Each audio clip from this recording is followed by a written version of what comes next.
దేవుని యొక్క అతి శ్రేష్టమైన నామమునకు మహిమ కలుగునుగాక. ఈ ఉదయకాలము మీకందరికీ వందనాలు తెలియజేస్తున్నాను. ఈ దినము మిమ్ములను బలపరచు దేవుని మాట. ఏమీయూ సందేహపడకుండా యెహోవా యందు నేను నమ్మికయుంచియున్నాను. కీర్తనలు 26వ కీర్తన మొదటి చరణం. దావీదు భక్తుడు అంటున్నారు, నేను సంపూర్ణముగా దేవునిపైన మాత్రమే నమ్మిక ఉంచాను. ప్రతి పరిస్థితులలో దేవునిపై మాత్రమే నేను ఆధారపడ్డాను.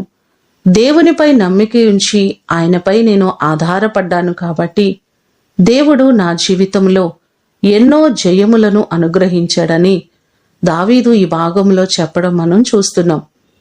22వ కీర్తన 4-5 చరణాల్లో మనం చూస్తే, మా పితరులు నీయందు నమ్మిక ఉంచిరి, వారు నీయందు నమ్మిక ఉంచగా నీవు వారిని రక్షించితివి అనే మాటలు మనకు కనబడుతున్నాయి. మనము దేవుని యందు మాత్రమే నమ్మిక ఉంచినట్లయితే ఎన్నడూనూ మనము సిగ్గుపడవలసిన అవసరం లేదు. ఈ మాటలు వింటున్న మీరందరూ ఏ విషయంలో సందేహపడక దేవుని యందు మాత్రము నమ్మిక ఉంచినట్లయితే ఆయన మీ కుటుంబాల్లో గొప్ప కార్యాలు చేస్తారు. ఈ మాటలు వింటున్న మీకందరికీ దేవుని కృప తోడయుండి ఆయన మిమ్మును ఆశీర్వదించునుగాక. ప్రార్థన చేసుకుందాం.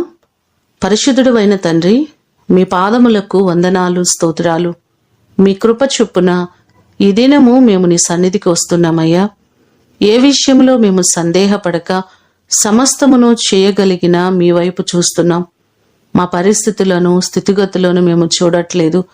ప్రతిదానిని సరిచేయగలిగిన మీ వైపు చూస్తున్నామయ్యా. మా ప్రియులెల్లరినీ జ్ఞాపకం చేసుకోండి.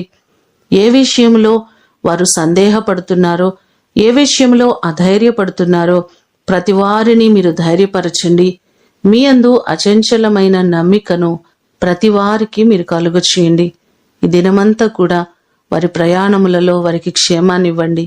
పనిపాటుల్లో ప్రతి వారికి మీరు తోడుగా ఉండి మీ సన్నిధి చేత మీరు నింపి బలపరచమని యేసు అతి ఘనమైన నామమున అడిగి వేడుకొని పొందియున్నాము తండ్రి. ఆమేన్. దేవుడు మిమ్ములను దీవించునుగాక.